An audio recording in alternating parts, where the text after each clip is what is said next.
नमस्कार, मैं सुनील दत्त, सहायक अध्यापक, विद्यालयी शिक्षा उत्तराखंड विज्ञान की इस कक्षा में आपका स्वागत करता हूँ।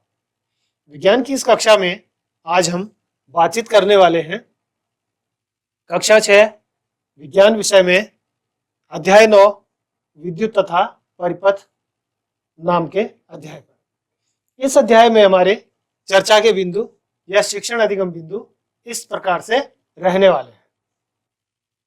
विद्युत के बारे में बातचीत करेंगे, विद्युत सेल को समझने की कोशिश करेंगे, विद्युत बल्ब के बारे में बात करेंगे, विद्युत परिपथ की चर्चा करेंगे, विद्युत धारा को समझेंगे, विद्युत स्विच के बारे में बात करेंगे और विद्युत चालक और विद्युत प्रतिरोधक क्या होते हैं उनके बारे में भी चर्चा की जाएगी। तो कक्षा को आगे बढ़ाते हैं इस चित्र के साथ। यहाँ पर एक चित्र लगा है बोर्ड पर और इस चित्र में बच्चे अपने विज्ञान की प्रयोगशाला में विद्युत के बारे में कुछ जानकारी प्राप्त कर रहे हैं और अपने गुरुजी के गाइडेंस में कुछ प्रयोगात्मक प्रदर्शन कर रहे हैं। यहाँ पर बच्चे ये समझने की कोशिश कर रहे हैं कि विद्युत किस तरह से परिपथ में प्रवाहित होता है और चित्र के स्पष्ट होने के कारण कुछ दिखाई नहीं दे रहा है, लेकिन प्रयोगात्मक प्रदर्शन इस तरह से हो रहा है क्योंकि ये हमारी अपनी कक्षा का एक चित्र है। अब इसको समझने की कोशिश करते हैं कि विद्युत एक ऊर्जा है। विद्युत एक ऊर्जा है जो हमारे दैनिक जीवन में अनेक प्रकार से उपयोगी है। प्रवाह के आधार पर ये दो प्रकार की होती है। विद्युत, जिसको सामान्य भाषा में, सामान्य बोलचाल में बिजली कहते हैं, अंग्रेजी में इलेक्ट्रिसिटी कहते हैं, तो ये दो प्रकार की होती है, एसी और डीसी। एसी को अंग्रेजी में अल्टरनेटिव करंट कहते हैं, जिसको हिंदी में प्रत्यावर्ती धारा, और दूसरी जो प्रकार है विद्युत का वो है डीसी या डायरेक्ट करंट, इसको दिष्ट धारा भी कहते हैं। तो आज के इस अध्याय में हम दिष्ट धारा के बारे में, दिष्ट धारा के संबंध में बातचीत करने वाले हैं। यहाँ पर प्रत्यावर्ती धारा के बारे में बातचीत नहीं की जाएगी, यहाँ पर दिष्ट धारा के बारे में बातचीत होने वाली है, चर्चा आने वाली है। अब दिष्ट धारा को समझने के लिए दिष्ट धारा जिसमें होती है वो हमने अच्छी तरह से उस आकृति को, उस वस्तु को हमने खूब देखा है, हम सब ने देखा है। उसका यहाँ पर एक चित्र बना है। ये चित्र यदि छोटी कक्षा के बच्चे को भी पूछा जाए, उसके सामने भी रखा जाए, तो वो भी बता देगा कि ये काहे का चित्र है, एक सेल का चित्र है और सेल को बैटरी भी कहते हैं। तो ये विद्युत सेल का चित्र है। ये विद्युत सेल की क्या बनावट है इसको हमने खूब देखा, ध्यान से देखा है। इसको समझते हैं कि विद्युत सेल में एक और धातु की टोपी होती है। ये देखिए इसके टॉप में, अगर सेल को इस तरह से अपराइट खड़ा कर दिया जाए तो इसके टॉप में एक धातु की टोपी होती है और दूसरी ओर धातु की एक डिस्क होती है। ये डिस्क है, यहाँ पर ये एक धातु की डिस्क है इस तरह से। तो इसके ऊपर वाले सिरे पर धातु की टोपी और दूसरी तरफ धातु की डिस्क होती है। धातु की टोपी धनात्मक और डिस्क ऋणात्मक आवेश को प्रदर्शित करती है। याद कीजिए तो कि हमने सेल को देखा था, उसमें हमने क्या देखा था कि जिधर धातु की टोपी लगी है, जिसको हम टोपी बोल रहे हैं, वहां पर इस तरह का एक प्लस मार्क बना होता है, धन का चिन्ह, और जिधर ये डिस्क लगी है उधर ऋण का चिन्ह बना होता है और इस तरह से इसको लिखा गया होता है। तो विद्युत सेल में दो तरह के आवेश होते हैं, धनात्मक आवेश और ऋणात्मक आवेश। और विद्युत सेल में संचित रासायनिक पदार्थों से विद्युत ऊर्जा उत्पन्न होती है। विद्युत सेल में कुछ रासायनिक पदार्थ होते हैं, उनका वो रासायनिक पदार्थ विद्युत ऊर्जा उत्पन्न करते हैं और जब काफी समय इसको उत्पन्न किए हुए हो जाता है,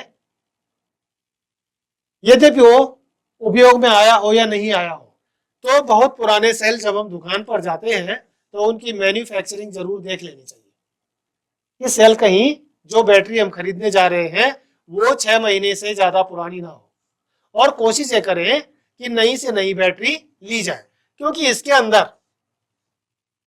अंदर जो रसायन भरे हुए हैं, रासायनिक पदार्थ भरे हुए हैं इस पूरे में, ये कुछ समय के बाद अपनी ऊर्जा खो देते हैं, यद्यपि ये उपयोग में आए या नहीं आए। और उपयोग में काफी समय उपयोग में करने के बाद इनके अंदर का और रासायनिक पदार्थ अपनी ऊर्जा को खो देता है और ये डिस्चार्ज हो जाते हैं, फिर इनको बदलना पड़ता है। अब बाजार में कुछ नई तरह की बैटरीज आ गई है, सेल आ गए हैं जो रिचार्जेबल है। उनको हम विद्युत धारा पर लगा करके एक चार्जर से कनेक्ट करके उनको फिर से आवेशित कर सकते हैं, जिसको चार्ज होना कहते हैं। ठीक उसी तरह से जिस तरह से हम अपने मोबाइल फोन को या सेल फोन को आवेशित करते हैं, पुनः आवेशित करते हैं, रिचार्ज करते हैं। तो इसमें रासायनिक पदार्थ होते हैं जिनसे विद्युत ऊर्जा उत्पन्न होती है। अब ये दो तरह के रासायनिक पदार्थ होते हैं। आजकल जो बैटरीज आ रही हैं उनमें दो तरह के रासायनिक पदार्थ होते हैं जिनसे ऊर्जा उत्पन्न होती है। कुछ बैटरियों में तो लेड कैडमियम होता है, लेड प्लस कैडमियम, इनको लेड कैडमियम बैटरीज बोला जाता है।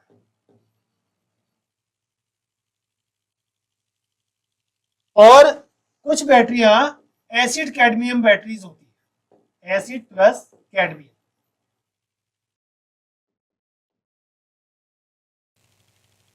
तो एसिड वाली जो बैटरीज होती हैं इनमें एसिड डाला जाता है जो तरल रूप में होता है, और लेड कैडमियम बैटरी में एसिड नहीं डाला जाता, ये दोनों ठोस रसायन होते हैं।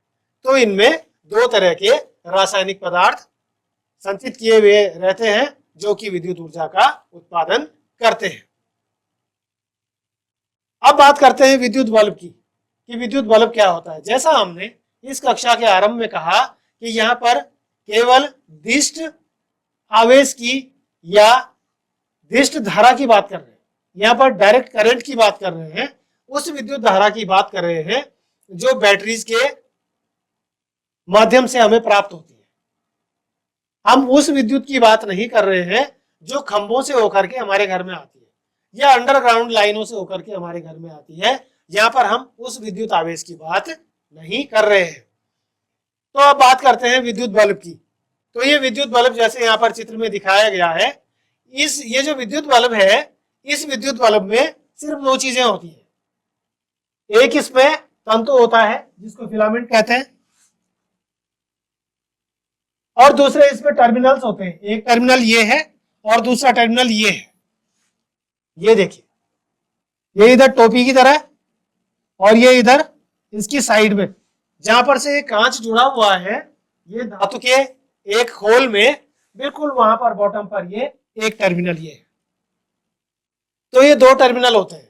ठीक उसी तरह से जिस तरह से हमारे सेल में दो टर्मिनल थे, एक टर्मिनल ये था और एक टर्मिनल ये था। तो हमारे बल्ब में सिर्फ दो चीजें होती हैं, एक फिलामेंट और दूसरे टर्मिनल। तो ये हमारा बल्ब होता है। बल्ब में प्रकाश उत्सर्जित करने वाला एक तंतु और दो टर्मिनल होते हैं। ये जो फिलामेंट है, ये जब आवेशित धारा इसमें जाती है, जब धारा इसमें प्रवेश करती है तो फिलामेंट प्रकाशमान हो जाता है, वो जलने लगता है और उससे उजाला होने लगता है। और उस तक वो आवेश कहां से पहुंचता है? इन दो टर्मिनल से पहुंचता है, इससे और इससे। यहां पर बैटरी के या सेल के उन टर्मिनल्स को जोड़ दिया जाता है और ये प्रकाशित होता है। विद्युत परिपथ। अब विद्युत परिपथ की बात करते हैं कि एक तरफ सेल था, दूसरी तरफ बल्ब था, या एक तरफ बैटरी थी और दूसरी तरफ बल्ब था, और उसको जलने तक किन किन प्रक्रियाओं से गुजरना पड़ता है कि वो प्रकाशित हो जाए, वो बल्ब जलने लग जाए, उसको किस प्रक्रिया से होकर के गुजरना पड़ता है, उस पूरी प्रक्रिया का नाम सर्किट कहते हैं। ये परिपथ कहते हैं। ये परिपथ है। परिपथ, परि माने चारों ओर और पथ माने रास्ता। तो इसके इन दोनों के गिर्द होकर के, इन दोनों के आसपास होकर के जो रास्ता गुजरे और जिस रास्ते से वो आवेश या वो धारा इन तक पहुंचे, उसे परिपथ कहते हैं। तो देखिए, यहां पर 6 चित्र दिए गए हैं, A B C D E और एफ। 6 तरह के सर्किट जोड़ करके बनाए गए हैं और इनमें थोड़ा थोड़ा सा अंतर है, थोड़ा थोड़ा सा फर्क है। तो सर्किट कंप्लीट कब है, ध्यान से देखेंगे तो 2 जगह में, सिर्फ 2 सर्किट में बल्ब जलता हुआ दिखाई दे रहा है। देखिए, एक कंडीशन ए और दूसरा कंडीशन एफ। और जैसा कि हम जानते हैं, प्रकाशित बल्ब तभी होगा जब सर्किट पूरा होगा। सर्किट अगर एक जगह से भी कहीं से भी ब्रेक है तो विद्युत धारा का प्रवाह नहीं हो पाएगा और वो बल्ब नहीं जल पाएगा। अब देखिए जोड़ना कैसे है। ये इसका प्लस आवेश और ये इसका माइनस आवेश, धनावेश और ऋणावेश। यहां से ये तार जोड़ दी और ये तार निकल करके इस बल्ब का जो टर्मिनल था, बड़े चित्र में देखते हैं, इस टर्मिनल से जोड़ दिया गया। ये जो टर्मिनल है, बैटरी से धनावेश वाला जो तार है वो इस टर्मिनल से जोड़ दिया गया बल्ब के। अब देखते हैं फिर से, ये धनावेश वाला इस ऊपर वाले बल्ब के टर्मिनल से जोड़ दिया गया और ऋणावेश वाला जो तार है यहां से निकाल करके जो वायर है वो जोड़ दिया गया, जो कैप वाला जो टर्मिनल है ये नीचे वाला, इससे जोड़ दिया गया। धनावेश इस वाले टर्मिनल से जोड़ दिया बैटरी का और ऋणावेश इस नीचे वाले टर्मिनल से जोड़ दिया गया, इस तरह से। तो क्या हुआ कि ये बल्ब प्रकाशित हो उठा और ये इसमें विद्युत धारा दिखने लगी कि विद्युत धारा का प्रवाह परिपथ के माध्यम से अच्छी तरह से हो रहा है। अब दूसरे सर्किट की तरफ चलते हैं। ये दूसरा सर्किट बी वाले चित्र की तरफ, इसमें कैसा बनाया, ये धनावेश से निकला एक तार और धनावेश को जोड़ गया जो बल्ब में है, और ऋणावेश से जो तार निकला था वो बीच में ब्रेक हो गया। देखिए ये कटा हुआ है और एक तार का टुकड़ा जो बल्ब का ऋणावेश है उससे जुड़ा हुआ है, लेकिन बैटरी के ऋणावेश से पूरी तरह से स्पर्श नहीं हुआ है, इसलिए ये बल्ब नहीं जल रहा है, परिपथ पूरा नहीं हुआ, सर्किट पूरा नहीं हो पाया। अब तीसरी कंडीशन देखते हैं। तीसरी कंडीशन में क्या हुआ कि जो ऋणावेश वाला जो तार निकला वो बल्ब के ऋणावेश से जुड़ तो गया, ठीक जुड़ गया, लेकिन जो धनावेश वाला जो तार निकला था वो बीच में ब्रेक हो गया। बी वाली कंडीशन में ऋणावेश वाला तार ब्रेक था, यहां धनावेश वाला तार ब्रेक हो गया, ये धनावेश वाला, और ये यहां जुड़ नहीं पाया, ये यहां पर ब्रेक है, इसलिए बल्ब नहीं जलेगा। 3 कंडीशंस। चौथी कंडीशन में क्या हुआ, डी में ये हमने धनावेश को जोड़ा, लेकिन जो जोड़ा था उस तार को आधा छोड़ दिया और दोनों तारें ऋणावेश से जोड़ी, एक नीली तार और एक हरी तार, और बल्ब के धनावेश और ऋणावेश से अलग अलग लगा दिया। तो ये बल्ब फिर भी नहीं जलेगा क्योंकि इस बल्ब को धनावेश नहीं मिल पा रहा है, यहां भी बल्ब नहीं जल पाएगा। अगली कंडीशन में बिल्कुल इसका उल्टा हुआ। ई वाली कंडीशन में, ई वाली जो परिस्थिति है, जो चित्र है, उसमें इसका उल्टा हुआ। ऋणावेश पूरा ऋणावेश तक नहीं पहुंच पाया और धनावेश से 2 तारें निकाली और एक को, उन्हीं 2 तारों में से एक को धनावेश से जोड़ दिया और एक को ऋणावेश से जोड़ दिया, तो भी बल्ब नहीं जल पाएगा क्योंकि सर्किट ये ब्रेक हो रखा है, यहां ये ब्रेक है सर्किट। और एफ वाली जो अंतिम कंडीशन है उसमें क्या किया कि धनावेश से निकला और वो देखिए कहां जुड़ा है, और ऋणावेश से निकला और वो वहां जुड़ गया, फिर भी यहां पर बल्ब प्रकाशित हो गया क्योंकि ये सर्किट पूरा हो चुका।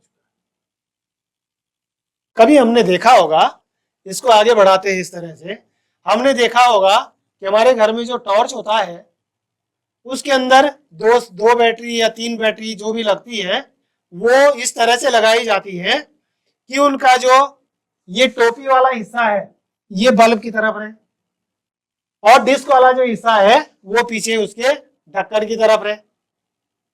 और जब हम उसको टाइट कर देते हैं ढक्कन को और स्विच दबाते हैं तो टॉर्च हमारी जलने लगती है। इतना हो जाता है। अब हम ढक्कन खोलते हैं और उन सेलों को सबको उल्टा कर देते हैं और जो उसका ये टोपी वाला हिस्सा है ये ढक्कन की तरफ पीछे ले आते हैं और जो डिस्क वाला हिस्सा है उसको बल्ब की तरफ कर देते हैं। तो क्या होता है याद कीजिए। हाँ, तो ये होता है कि टॉर्च फिर भी जलने लगती है। बिल्कुल वही दशा यहां पर। लेकिन यदि हम ऐसा करें कि टोपियां आगे वाले बैटरी की तो बल्ब की तरफ कर दें और पीछे वाली बैटरियों की ढक्कन की तरफ कर दें तो टॉर्च नहीं जलती है, क्योंकि वो जो आवेश है वो यूनिडायरेक्शनल नहीं जुड़ पाते। इसलिए इसको दिष्ट धारा कहते हैं। इनकी एक फिक्स, इनका एक निर्धारित दिशा होती है जिस दिशा में ये धारा गमन करती है, गति करती है। जबकि प्रत्यावर्ती धारा में जो खंभों की सहायता से जो बिजली हमारे घर में आती है उसमें ऐसा नहीं होता है, वो दिष्ट धारा नहीं होती, इसीलिए उसको प्रत्यावर्ती धारा कहते हैं। तो ये इलेक्ट्रिक सर्किट था, विद्युत परिपथ था कि ये किस तरह से जोड़ा जाता है। प्लस को प्लस से ही जोड़ना होता है और माइनस को माइनस से ही जोड़ना होता है, तब जाकर के ये पूरा सर्किट बनता है, विद्युत परिपथ पूरा होता है। आगे चलते हैं, विद्युत धारा क्या होती है। हमने ये बात तो की, इस बात को हमने समझ भी लिया कुछ हद तक कि एक सर्किट होता है और उसमें विद्युत धारा प्रवाहित होती है और उसके प्रवाहित होने से बल्ब जल उठता है।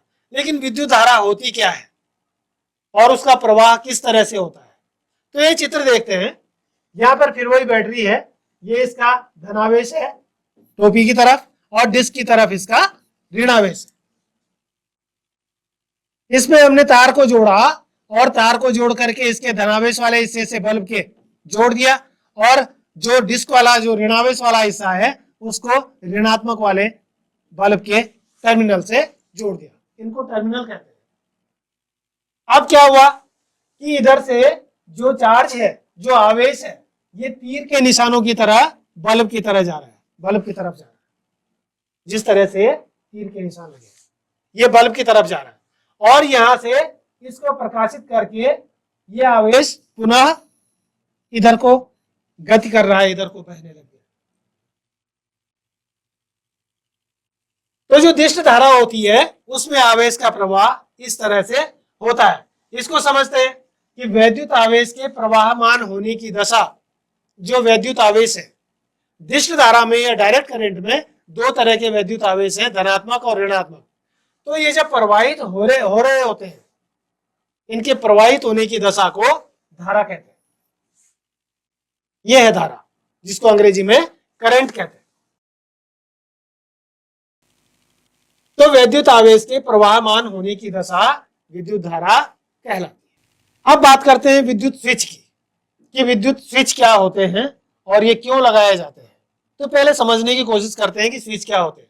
यहाँ पर एक चित्र की सहायता से हमने एक बहुत कॉमन स्विच बनाने की कोशिश की और ये कॉमन स्विच है हमारी सेफ्टी पिन के रूप में। ये जरा सर्किट को समझते हैं, स्विच को समझने से पहले सर्किट को समझते हैं। सर्किट में देखिए ये इसका धनात्मक आवेश बैटरी का और ये इधर डिस्क की तरफ ऋणात्मक आवेश।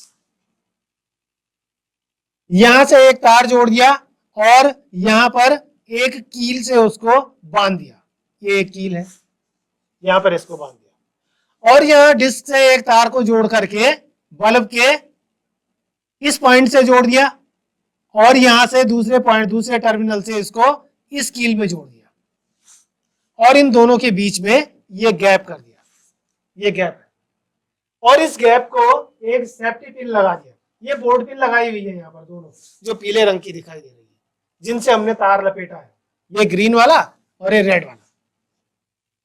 और ये बोर्ड पिन के नीचे हमने एक सेफ्टी पिन है ठोका हुआ, एक सेफ्टी पिन को यहाँ पर संलग्न कर दिया और ये कागज, ये लकड़ी की पट्टी है, ये पूरी जो व्हाइट कलर की है ये एक लकड़ी की पट्टी है, लकड़ी की पट्टी में एक पिन के ऊपर सेफ्टी पिन लगा दिया, दूसरी तरफ सेफ्टी पिन में एक तार बांध दिया और इधर भी ये टर्मिनल से, बल्ब के टर्मिनल से आता हुआ तार जोड़ दिया। अब क्या हुआ कि ये पिन जब हम इस बोर्ड पिन से टच कराएंगे ऐसे, तो ये बल्ब जल उठेगा। अब ये बल्ब प्रकाशित नहीं हो रहा है, प्रकाशमान नहीं है, क्योंकि यहां पर ये एक गैप है। तो यहां पर ये जो पिन है ये एक स्विच का काम कर रही है, और ये स्विच बिल्कुल इसी तरह से, स्विच हमारे जो घरों में लगे हैं बिजली में, वो इसी तरह से काम करते हैं।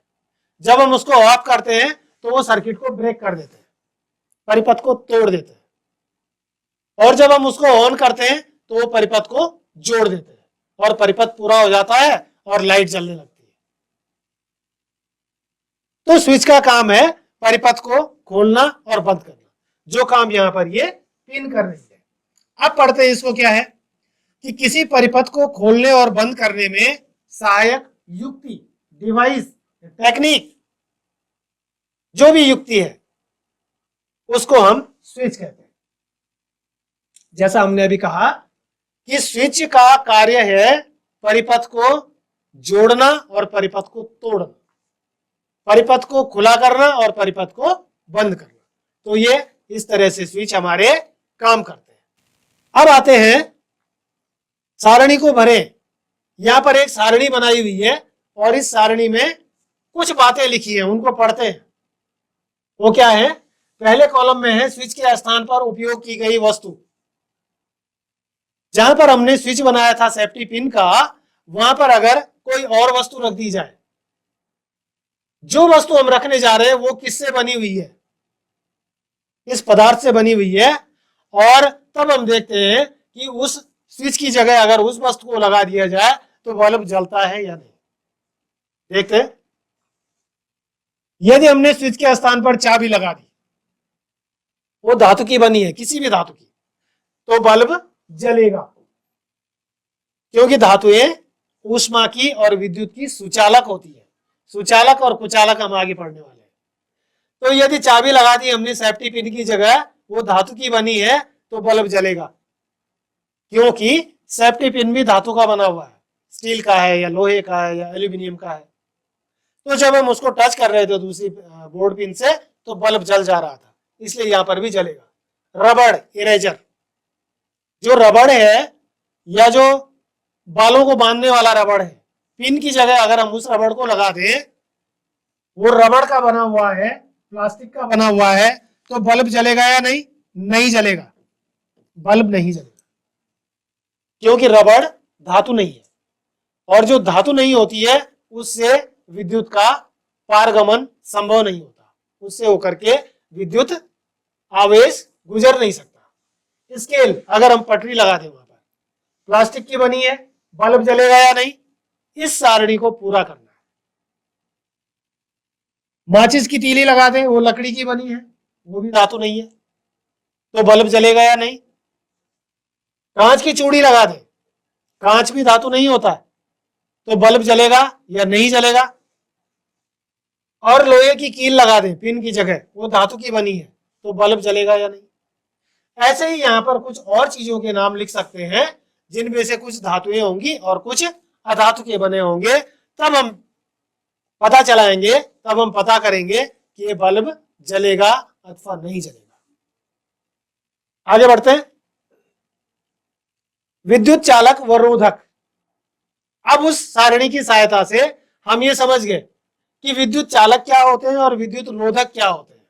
हमने समझा कि जब हमने चाबी लगाई तब तो बल्ब जला, और जब हमने रबड़ लगा दिया, रबड़ बैंड लगा दिया, तब बल्ब नहीं जला। तो इधर से उसका सामंजस्य बिठाते हैं, उसका सामान्यीकरण करते हैं कि जिन पदार्थों से विद्युत धारा का प्रवाह हो जाता है, जैसे चाबी से हो जाता है, जैसे सेफ्टी पिन से हो जा रहा था, वे पदार्थ विद्युत के चालक कहलाते हैं या सुचालक कहलाते हैं, कंडक्टर। और जिन पदार्थों से विद्युत धारा का प्रवाह नहीं हो पाता, जैसे रबड़ बैंड लगा रहे थे, जैसे माचिस की तीली लगा रहे थे, जो धात्विक चीजें नहीं है, धातुओं से नहीं बनी है, तो उनसे जब आवेश नहीं गुजर पा रहा है, नहीं पास हो पा रहा है, तो ऐसी वस्तुएं विद्युत रोधक कहलाती है, इंसुलेटर कहलाती है। उनमें विद्युत का प्रवाह नहीं हो पाता। अब एक साथ पढ़ते हैं इस परिभाषा को कि जिन पदार्थों से विद्युत धारा का प्रवाह हो जाता है वे विद्युत धारा के सुचालक कहलाते हैं या विद्युत के चालक कहलाते हैं। लेकिन जो पदार्थ अपने अंदर से विद्युत धारा को नहीं गुजरने देते हैं, पास नहीं होने देते हैं, वो विद्युत धारा के कुचालक होते हैं या फिर विद्युत रोधक होते हैं, जिन्हें इंसुलेटर कहा जाता है। विद्युत चालक वस्तु, हमने इस अध्याय में विद्युत चालकता के बारे में पढ़ लिया, जान लिया। अब हमारे आसपास वो कौन कौन सी वस्तुएं हैं जो विद्युत चालक होती है या जो विद्युत की सुचालक होती है। तो उन सारी चीजों की लिस्टिंग कर सकते हैं अब हम कि विद्युत चालक वस्तुएं क्या क्या है जो हमारे आसपास है। फिर है विद्युत रोधी वस्तुएं। जब हम चालक समझ गए तो उनके जो उल्टे होंगे या उनके विपरीत जो होंगे वो विद्युत रोधी हो जाएंगे, इंसुलेटर्स हो जाएंगे। तो हमारे आसपास, हमारे कक्षा कक्ष में, हमारे घर में, हमारे विद्यालय में ऐसी कौन कौन सी चीजें हैं जो विद्युत रोधी है? हाँ, जैसे लकड़ी, प्लास्टिक और क्या है, पत्थर। तो इस तरह से विद्युत रोधी वस्तुएं। अब हमें यह पता करना चाहिए, ये जरूर जान लेना चाहिए कि विद्युत मिस्त्री के उपकरणों के हत्थे किस चीज के बने होते हैं। घरों में जब बिजली खराब हो जाती है, उसको ठीक करने वाले जब आते हैं तो उनके उपकरणों को, उनके औजारों को, उनके हथियारों को हमने देखा होगा। क्या क्या हथियार होते हैं? जैसे प्लायर्स होते हैं, प्लास जिसको बोलते हैं, और पेचकस होते हैं, टेस्टर्स होते हैं। वो उनके जो हत्थे हैं, जो पकड़ने वाली जगह है, वो किस चीज से बनी हुई है? वो प्लास्टिक की बनी हुई है। वो प्लास्टिक की क्यों बनी है? अब वो सारी चीजें हम इस कक्षा में समझ चुके हैं कि वो प्लास्टिक की बनी हुई चीजें क्यों होती है। हमने आज की इस कक्षा में जिन बातों पर चर्चा की वो इस तरह से थी। विद्युत को समझा कि विद्युत क्या है। विद्युत एक ऊर्जा है। विद्युत एक ऊर्जा है जो हमारे दैनिक जीवन में बहुत सारे कामों में हमारी सहायता करती है और ये दो प्रकार से उपयोग में लाई जाती है। एक को एसी कहते हैं, प्रत्यावर्ती धारा, और दूसरे को डीसी कहते हैं, जिसको दिष्ट धारा कहते हैं। लेकिन इस अध्याय में हमने बहुत विस्तार से केवल दिष्ट धारा के बारे में जानकारी प्राप्त की, चर्चा की। विद्युत सेल के बारे में चर्चा की कि विद्युत सेल वो उपकरण होता है जिसमें कुछ रसायन भरे हुए होते हैं। इसमें दो टर्मिनल होते हैं। टोपी वाला टर्मिनल को धनावेश कहते हैं और डिस्क वाले टर्मिनल को ऋणावेश कहते हैं। इनको बाजार से खरीदते समय इनकी मैन्युफैक्चरिंग या इनकी निर्माण तिथि को जरूर देखा जाना चाहिए, क्योंकि ज्यादा पुरानी बैटरीज हमारे किसी काम नहीं आ सकती है। हमने बात की विद्युत बल्ब की कि डीसी में लगने वाला, जो दिष्ट धारा में लगने वाला जो बल्ब है, उसमें एक तंतु होता है और दो टर्मिनल होते हैं। ठीक ऐसे ही प्रत्यावर्ती धारा में लगने वाले बल्ब में भी होता है, और बल्ब का तंतु जब सर्किट पूरा होता है, उसमें धारा प्रवाहित होती है तो प्रकाशित हो उठता है। विद्युत परिपथ को जाना कि इलेक्ट्रिक सर्किट क्या होता है, इसमें धारा का प्रवाह किस तरह से होता है। यदि ये ब्रेक हो जाता है, यदि ये कट जाता है, टूट जाता है, तो विद्युत धारा का प्रवाह रुक जाता है, सर्किट टूट जाता है और बल्ब प्रकाशित नहीं होता है। विद्युत धारा को समझा कि विद्युत धारा क्या होती है। विद्युत स्विच, विद्युत स्विच एक बहुत महत्वपूर्ण युक्ति है जो हमें तमाम तरह की असावधानियों के कारण होने वाली दुर्घटनाओं से बचाते हैं। और ये विद्युत स्विच प्लास्टिक के बने होते हैं या बैकेलाइट के या विद्युत के कुचालक चीजों के बने हुए होते हैं। और विद्युत स्विच किस तरह से काम करता है, उसकी क्रियाविधि क्या है, हमने इसको भी अच्छी तरह से समझा। विद्युत चालक और विद्युत रोधक के बारे में बातचीत की कि चालकता क्या होती है और इंसुलेशन क्या होता है। तो विद्युत चालक अधिकतर वो वस्तुएं होती हैं जो धात्विक वस्तुएं होती हैं, क्योंकि उनसे विद्युत धारा का प्रवाह लगातार चलता जाता है। और विद्युत रोधक वो वस्तुएं होती हैं जिनसे विद्युत धारा का प्रवाह नहीं हो पाता, उनमें आवेश नहीं दौड़ पाता, इसलिए वो विद्युत रोधक या इंसुलेटर्स कहलाते हैं। अब इस कक्षा के आधार पर हमें यह देखना है कि सौर ऊर्जा की बैटरी में, सौर ऊर्जा ग्रामीण परिवेशों में कई जगह लगे हुए हैं और हम सब ने उनको देखा है। और यदि सौर ऊर्जा की बैटरी हमने नहीं देखी है तो और अन्य तरह की बैटरीज हमने देखी है, तो उसके टर्मिनल्स का अवलोकन कीजिए। हमने जो सेल था यहाँ पर उसके टर्मिनल देखे, टोपी वाले को धनावेश और डिस्क वाले को ऋणावेश कह रहे थे। तो क्या सौर ऊर्जा की बैटरी में भी ऐसे कोई टर्मिनल्स होते हैं? अपने आसपास किसी बड़े बुजुर्ग से या अपने साथियों से चर्चा कीजिए कि इस बैटरी के टर्मिनल्स कहाँ हैं। क्या इसमें भी 2 टर्मिनल्स हैं या इसमें ज्यादा टर्मिनल्स हैं? क्या ये टर्मिनल्स भी सेल की बैटरी की तरह इंगित किए गए हैं प्लस और माइनस लिख करके, धनावेश और ऋणावेश? तो अवलोकन कीजिए सौर ऊर्जा की बैटरी का या किसी और बैटरी का कि उसमें कितने टर्मिनल है और ये किससे बनी होंगी। जैसा हमने कहा ये 2 तरह के रसायनों से बनी होती है, तो ये पता भी कीजिए, ये जानकारी प्राप्त कीजिए कि ये किससे बनी हुई है। और दूसरा है कि बाजार में उपलब्ध विभिन्न प्रकार के बल्बों की एक सूची तैयार कीजिए।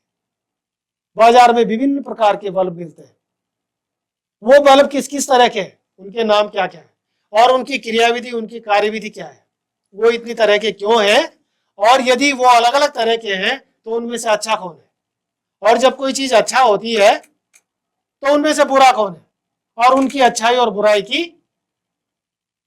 क्या मापे हैं। यदि कोई मापे हैं तो उनका भी चर्चा कीजिए, दुकानदार से पूछिए, अपने घर में बातचीत कीजिए, अपने साथियों से, अपने भाई बहनों से बात कीजिए और इंटरनेट में सर्च कीजिए कि बाजार में कितने तरह के बल्ब मिल रहे हैं और उनके नाम क्या क्या है। आज की इस कक्षा में हमने सारे टेक्स्ट और चित्र अधिकतर पाठ्य पुस्तक से ही लिए हैं। उनके अलावा जो चित्र बाहर से लिए गए हैं उनके लिंक्स उन पर मेंशन किए गए हैं और कुछ चित्र हमारी अपनी कक्षा के प्रयोगात्मक प्रदर्शन के भी हैं। तो विज्ञान की आज की इस कक्षा में आज के लिए इतना ही, फिर विज्ञान की किसी और कक्षा में मिलते हैं। धन्यवाद।